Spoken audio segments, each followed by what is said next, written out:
ஹர ஹர சங்கர ஜய ஜய சங்கர ஹர ஹர சங்கர ஜய ஜய. சாபங்களில் மொத்தம் 13 வகை உண்டு. இதில் மிகவும் கொடுமையான சாபம் என்றால் அது குலதெய்வ சாபம் என்றே கூற வேண்டும். இந்த குலதெய்வ சாபம் எதனால் ஏற்படுகிறது?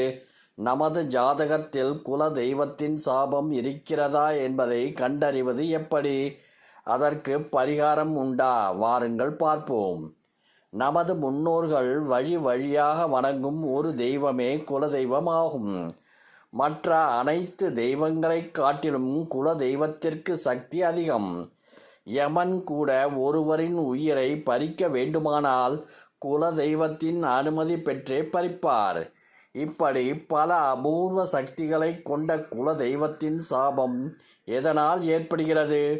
ஒருவரது வம்சாவளியில் வரும் தாத்தா, பாட்டி, தாய், தந்தையர் போன்றவர்கள் குல தெய்வத்திற்கு செய்ய வேண்டிய வருடாந்திர பூஜை முறையாக செய்ய தவறினாலோ, குல தெய்வத்தை அடியோடு மறந்து வேறு இஷ்ட தெய்வங்களை மட்டுமே வணங்க தொடங்கி குல தெய்வ கோவிலிற்கு செல்வதை முற்றிலும் தவிர்த்து விட்டாலோ குல தெய்வத்தின் சாபம் நிச்சயம் ஏற்படும்.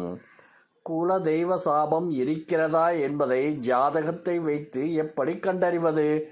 ஒருவருடைய ஜாதகத்தில் குல தெய்வத்தை குறிக்கக்கூடிய கிரகமாக விளங்குகிறார் சனி பகவான். அதன் அடிப்படையில் ஒருவருடைய ஜாதகத்தில் சனி பகவான் இருக்கின்ற வீட்டிலிருந்து 6ஆம் வீட்டில் புதன், சந்திரன், சூரியன் ஆகிய கிரகங்கள் இருந்தால் அந்த ஜாதகக்காரருக்கு குலதெய்வ சாபம் இருக்கிறது என்பதை எளிதாக அறியலாம் என்கிறார்கள் ஜோதிடர்கள். குலதெய்வ சாபத்தால் ஏற்படும் விளைவுகள். குலதெய்வ சாபம் உள்ள ஒருவருக்கு திருமணத்தில் தடை இருக்கும். சிலருக்கு குழந்தை பேறு இருக்காது. எதை தொட்டாலும் அதில் ஒரு இழுபறி இருக்கும். குடும்பத்தில் மகிழ்ச்சி நிலைக்காது. இப்படி குலதெய்வ சாபத்தால் பல துன்பங்கள் வரும். இந்த துன்பமானது நமக்கு மட்டும் இல்லாமல் நமது சந்ததியினருக்கும் தொடரும். நம்மோடு இந்த சாபம் முடிந்து நமது சந்ததியினருக்கு இது தொடராமல் இருக்க சாப நிவர்த்தி செய்வது அவசியம். குலதெய்வ சாபத்திற்கான பரிகாரம். நம்முடைய குலதெய்வம் யார் என்பதை அறிந்திருந்தால் குலதெய்வ சாப பரிகாரம் என்பது மிக எளிதாக இருக்கும்.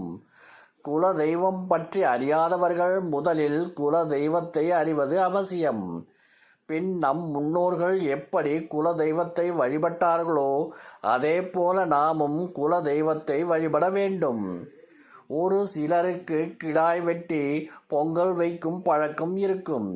சிலர் வெறும் பொங்கல் வைத்து குல தெய்வத்திற்கு அபிஷேகம் செய்வர். இப்படி நம் முன்னோர்கள் எந்த முறையில் குல தெய்வத்தை வணங்கினார்களோ அதே முறைப்படி நாம் வணங்க வேண்டும். நாம் இத்தனை நாள் செய்த தவறுக்காக குல தெய்வத்திடம் மன்றாடி வேண்டி நாம் கொடுக்கும் பூஜையை ஏற்கும்படி கேட்க வேண்டும். இதனால் குல தெய்வம் மனம் மகிழ்ந்து நிச்சயம் நம்மை மன்னித்து ஏற்றுக்கொள்ளும். ஹர ஹர சங்கர ஜய ஜய சங்கர ஹர ஹர சங்கர ஜய ஜய